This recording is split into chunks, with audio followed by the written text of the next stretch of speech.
शायद संविधान बनाने वालों को, देश के निर्माताओं को इस बात का एहसास ही नहीं रहा होगा कि लोग, सत्ता में बैठे हुए लोग इतने करप्ट हो जाएंगे, इतने भ्रष्टाचारी हो जाएंगे, इतने बड़े क्रिमिनल होंगे कि उनको जेल जाना पड़ेगा। जो बिल आ रहा है वो ठीक बिल है कि अगर आप पर कोई इल्ज़ाम है, आपको जेल में जाना पड़ रहा है तो आप जेल से बैठकर सत्ता नहीं चला सकते हैं।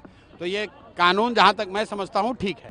भाई, क्रिमिनल बिल जो लाया जा रहा है वो इसलिए लाया जा रहा है कि जब संविधान बना होगा तब शायद संविधान बनाने वालों को, देश के निर्माताओं को इस बात का एहसास ही नहीं रहा होगा कि लोग, सत्ता में बैठे हुए लोग इतने करप्ट हो जाएंगे, इतने भ्रष्टाचारी हो जाएंगे, इतने बड़े क्रिमिनल होंगे कि उनको जेल जाना पड़ेगा।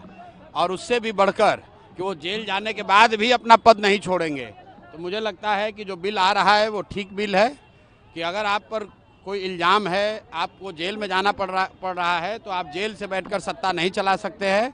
तो ये कानून जहाँ तक मैं समझता हूँ ठीक है। देश में मुख्यमंत्री सुरक्षित नहीं है सर, आप बिना सुरक्षा के चलते देश में मुख्यमंत्री सुरक्षित नहीं है। मेरे भाई, देखिए ऐसा है, बहुत लोगों को लगता है कि बिहार में अगर आपको नेतागिरी करनी है तो आपको सुरक्षा लेकर चलना है। यहाँ पर कोई मुखिया भी बन जाता है तो 4 गो गार्ड लेकर चलता है।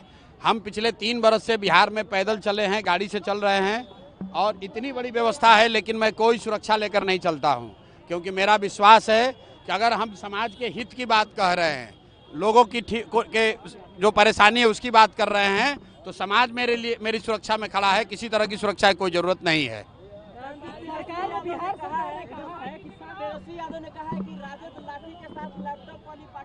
चलिए, कम से कम तेजस्वी यादव ने स्वीकार कर लिया कि ये गुंडों की पार्टी है।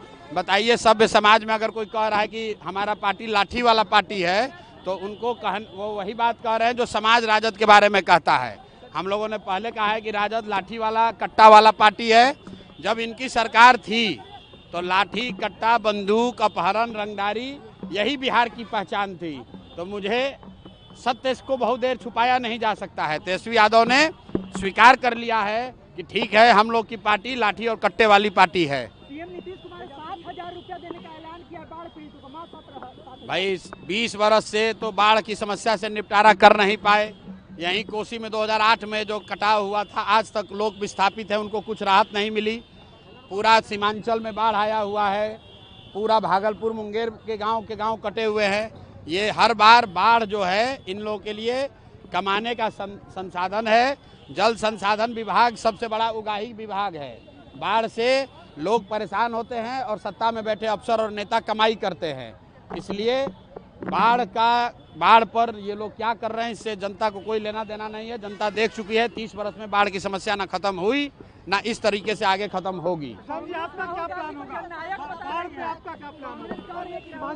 बाढ़ पर हम लोगों ने कहा है कि जन सुराज की अगर व्यवस्था बनेगी तो ये जितने Kosi project, Gandak project, Bagmati project चल रहे हैं, इन सब प्रोजेक्ट को बंद करके बिहार में एक प्रोजेक्ट बनेगा जिसमें सारे नदियों का एक बार आकलन करके एक ग्रिड, वाटर ग्रिड बनाया जाएगा, ताकि उत्तर के जिलों में जहां पानी और बाढ़ की समस्या है, यहां से पानी को नीचे ले जाया जा सके, और मध्य के जिले, सेंट्रल बिहार में जहां जल जमाव की समस्या है, उनसे इसको जोड़ा जाए। और फिर नीचे साउथ बिहार में जहां सूखे की समस्या है, जब तक पूरा बिहार में एक ग्रिड नहीं बनेगा, वाटर ग्रिड, तब तक बाढ़ की समस्या खत्म नहीं हो सकती है।